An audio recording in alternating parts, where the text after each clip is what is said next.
بسم اللہ الرحمن الرحیم۔ نور الدین زنگی رحمۃ اللہ علیہ کون تھے؟ ایک رات سلطان نور الدین زنگی رحمۃ اللہ علیہ نے عشاء کی نماز پڑھی اور سو گئے کہ اچانک اٹھ بیٹھے اور نم آنکھوں سے فرمانے لگے، میرے ہوتے ہوئے میرے آقا صلی اللہ علیہ وسلم کو کون ستا رہا ہے؟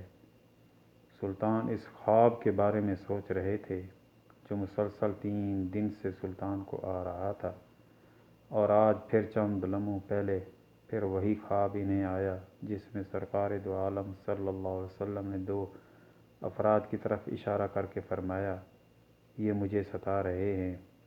اب سلطان کو قرار کہاں تھا؟ انہوں نے چند ساتھی اور سپاہی لے کر دمشق سے مدینہ جانے کا ارادہ فرمایا۔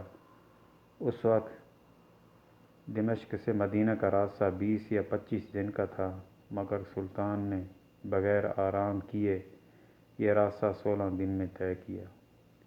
مدینہ پہنچ کر آپ نے مدینہ آنے اور جانے کے تمام راستے بند کروائے اور تمام خاص و عام کو اپنے ساتھ کھانے پر بلایا۔ اب لوگ آ رہے تھے اور جا رہے تھے، آپ ہر چہرہ دیکھتے مگر آپ کو وہ 2 چہرے نظر نہ آئے۔ اب سلطان کو فکر لاحق ہوا اور آپ نے مدینے کے حاکم سے فرمایا کہ کیا کوئی ایسا ہے جو اس دعوت میں شریک نہیں ہوا؟ جواب ملا کہ مدینے میں رہنے والوں میں سے کوئی نہیں مگر مغربی زائر ہیں جو رسول اللہ صلی اللہ علیہ وسلم کے قریب ایک مکان میں رہتے ہیں، تمام دن عبادت کرتے ہیں اور شام کو جنت البقیع میں لوگوں کو پانی پلاتے ہیں،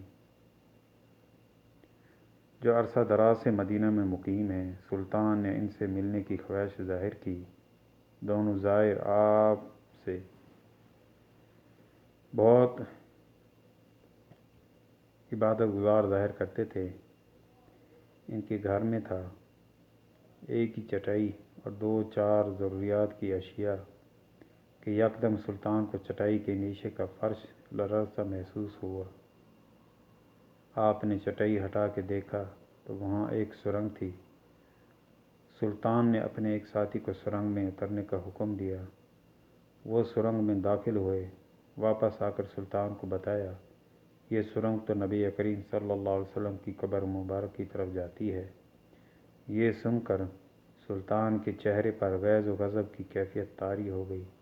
سلطان نے دونوں زائرین سے پوچھا کہ سچ بتاؤ، تم کون ہو؟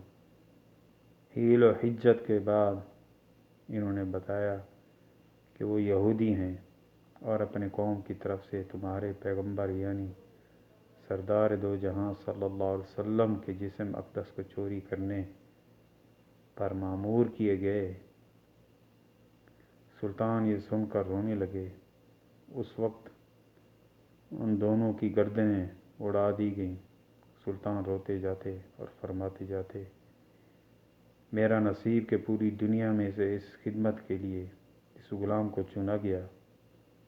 اس ناپاک سازش کے بعد ضروری تھا کہ ایسی تمام سازشوں کا ہمیشہ کے لیے خاتمہ کیا جائے۔